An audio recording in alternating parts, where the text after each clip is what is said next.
Dear student, आज की इस क्लास में हम बात करेंगे उत्पादक संतुलन के लिए। उत्पादक संतुलन जिसको फर्म के संतुलन के नाम से जानते हैं। नॉर्मली कोई भी बिजनेसमैन होता है, कोई भी उत्पादक होता है, उसका बेसिक उद्देश्य जो होता है लाभ कमाना। तो वो लाभ कमाकर अपने बिजनेस के प्रोडक्शन को एक ऐसे लेवल तक लेके जाना चाहता है जहां पर वो चाहता है इससे ज्यादा चेंजेस ना हो तो बेटर है।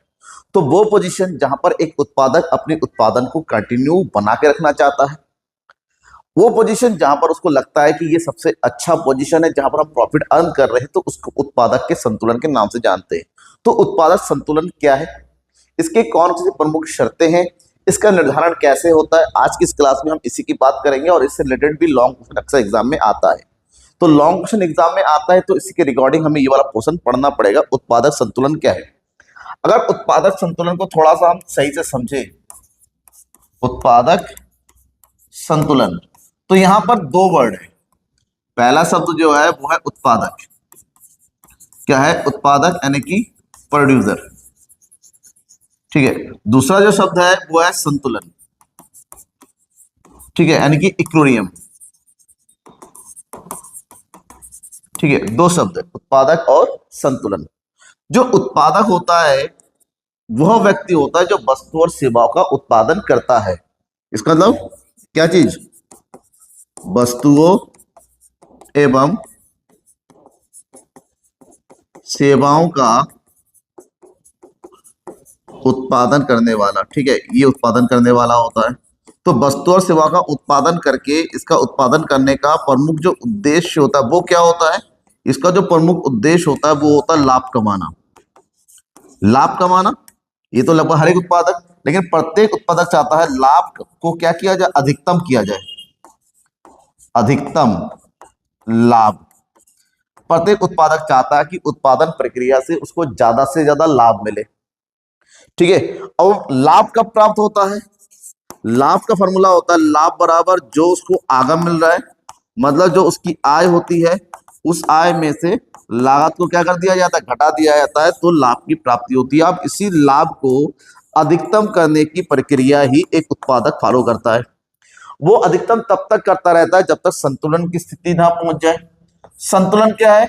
संतुलन एक ऐसी स्थिति होती है जहां पर किसी प्रकार का क्या ना हो, कोई भी परिवर्तन ना हो। मतलब एक ऐसा स्थिति उत्पादक के लिए जहां पर वो चाहता है कि लाभ को अधिकतम किया जा सके और किसी प्रकार का परिवर्तन वो नहीं कर सकता। तो ऐसे में अधिकतम लाभ तब होता है जब वो अपने आगम को अधिक से अधिक करे और अपनी लागत को कम से कम रखे, तब जाके उसको अधिकतम लाभ की प्राप्ति होती है। तो अब यहां पर जो लाभ होता है, ये जो लाभ होता है, लाभ की भी तीन प्रकार की स्थितियां हैं। ठीक है, लाभ की भी क्या होती है? तीन स्थितियां होती हैं, तीन प्रकार के लाभ होते हैं।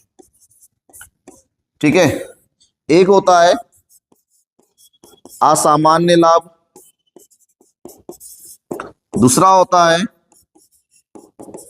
सामान्य लाभ।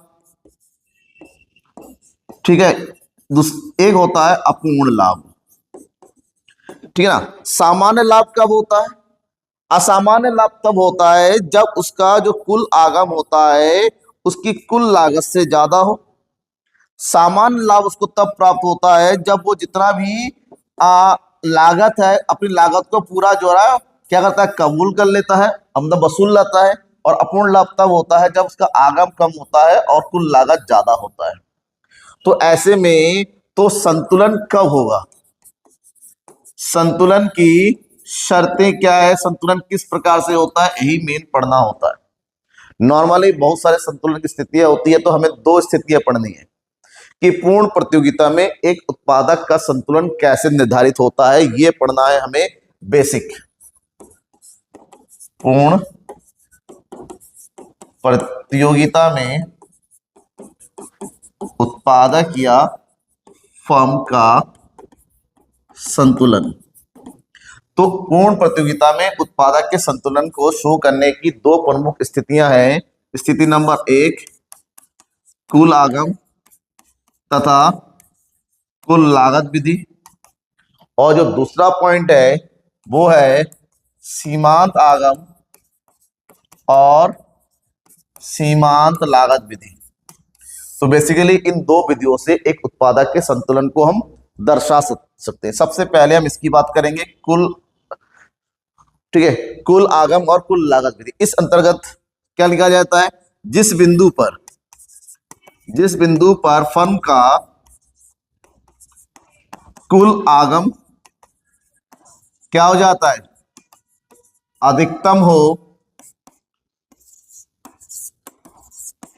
कुल लागत की तुलना में। एक ऐसा बिंदु जहां पर कुल आगम अधिकतम होता है कुल लागत की तुलना में, और इसके लिए लाभ की गणना करते, उत्पादन के हर एक स्तर पर लाभ निकाला जाता है। इसके लिए फॉर्मूला लगाया जाता है, लाभ बराबर कुल आगम माइनस कुल लागत, ये विधि निकाला जाता है। तो हर स्थिति पर, हर बिंदु पर लाभ निकाला जाता है। उत्पादन के हर स्तर पे जहां पर लाभ अधिक होता है वहीं पर कुल आगम हमारा, कुल लाभ जो है अधिकतम हो जाता है। इस चीज को निकालने के लिए हम एक फार्मूला यूज करेंगे, ठीक है। हम एक नॉर्मली एक एग्जांपल देंगे। फॉर एग्जांपल मान लेते हैं ये उत्पादन की मात्रा है, क्या है यहाँ पर, उत्पादन की मात्रा है, और ये वस्तु की प्रति इकाई कीमत है। तो ऐसे में उत्पादन की मात्रा 1 2 3 4 5 6 7 और इसकी कीमत है, कीमत प्रति इकाई हम सेम रखते हैं 24। ये हो गया 24 24 24 24 24 24। अब यहाँ पर इसका आगम निकाल लो, टी आर। आगम का फार्मूला क्या होता है, क्यू मल्टीप्लाई बाय पी, पिछले वीडियो में मैंने बताया था। तो कितना बेचा, पहले से 24 मिला, दूसरे से 48 मिला, 24 72 मिला, 24 चौको 96 हो गया, 24 पंजे 120 हो गया, से चक 24 6 दूनी 12 13 14, और ये हो गया 7 चौको 28 7 दूनी 14 15 16, ये हो गया 168, ठीक है। अब यहीं पर हमें पता करना पड़ेगा कि इसका कुल लागत कितना है। कुल लागत हम मानकर चलते उत्पादन के हर एक स्तर पर, ये हो गया 26, फिर कितना हो गया 50, ये हो गया 72, फिर हो गया 92, फिर हो गया 115 139 और ये हो गया 165। अब यहां से निकालेंगे हम क्या चीज, लाभ बराबर कुल आगम माइनस कुल लागत। तो एक जिस बिंदु पर सबसे अधिक लाभ होगी, क्योंकि लाभ एक समयवत कम हो सकता, हमेशा नहीं बढ़ सकता, तो यहाँ पर 24 में 26 गया, लाभ माइनस में है, यहाँ पर भी माइनस में है, यहाँ पर 0 हो गया, 96 माइनस कितना हो गया 4, यहाँ से माइनस कर देंगे कितना हो गया 5, फिर यहाँ कितना हो गया 3, यहाँ पर कितना हो गया 2, 14 में से 9 हो गया 4, 8 में से 5 गया 3, 4 3, 14 में से 9 हो गया, सॉरी ये हो गया 5, ये हो गया 4 में से 8 गया 3, ये हो गया, ठीक है 5 होता है यहाँ पर। तो ये हो गया उत्पादन के विभिन्न स्तरों पर लाभ की गणना। तो इस वाले पॉइंट में देखो यहाँ पर सबसे ज्यादा लाभ है, क्योंकि सर इसको नहीं, क्योंकि इसके बाद वही 5 हो रहा, तो इस बिंदु को हम अधिकतम लाभ का बिंदु कहेंगे। क्या कहेंगे, अधिकतम लाभ। तो यहाँ पर इसको अधिकतम लाभ की प्राप्ति हो रही है, तो इसी बिंदु को हम क्या बोलते हैं, क्या चीज, यहाँ पर एक उत्पादक क्या होगा, उत्पादन के लिए संतुलन होगा। इस चीज को डायग्राम वे में अगर दिखाना है तो डायग्राम इस तरह दिखा सकते हैं, ठीक है ना, डायग्राम इस तरह से दिखा दो, क्योंकि वस्तु की कीमत है, जो कुल आगम होता है ऊपर की ओर बढ़ता हुआ रहता है इस तरह से टी आर, लेकिन जो लागत है वो लागत कुछ इस तरह से बनता है, इस तरह से, ये हो गया टीसी। तो जहां पर ये इसके बीच में सबसे ज्यादा अंतर है, ये वाला बिंदु अधिकतम लाभ का होगा, ये क्या होगा, अधिकतम लाभ, और यहां पर होगा इसका संतुलन, ठीक है, ये वाला बिंदु। ये पहली स्थिति है जहां पर कुल आगम और कुल लागत से उत्पादक के संतुलन को दर्शाया जाता है। लेकिन हमारे एग्जाम के लिए सबसे ज्यादा इंपॉर्टेंट है दूसरा वाला विधि। दूसरा वाला विधि मतलब सीमांत आगम और सीमांत लागत, सीमांत आगम एवं सीमांत लागत विधि, ठीक है। सीमांत आगम सीमांत लागत में भी यहां पर क्या निकाला जाता है, लाभ कैलकुलेट किया जाता है, ठीक है। लेकिन यहां पर उत्पादक के संतुलन की शर्तें होती हैं कि इस विधि के अंतर्गत एक उत्पादक संतुलन कब होगा। दो बेसिक शर्तें होती है। शर्त नंबर एक ऐसी स्थिति जहां पर सीमांत आगम और सीमांत लागत आपस में बराबर हो।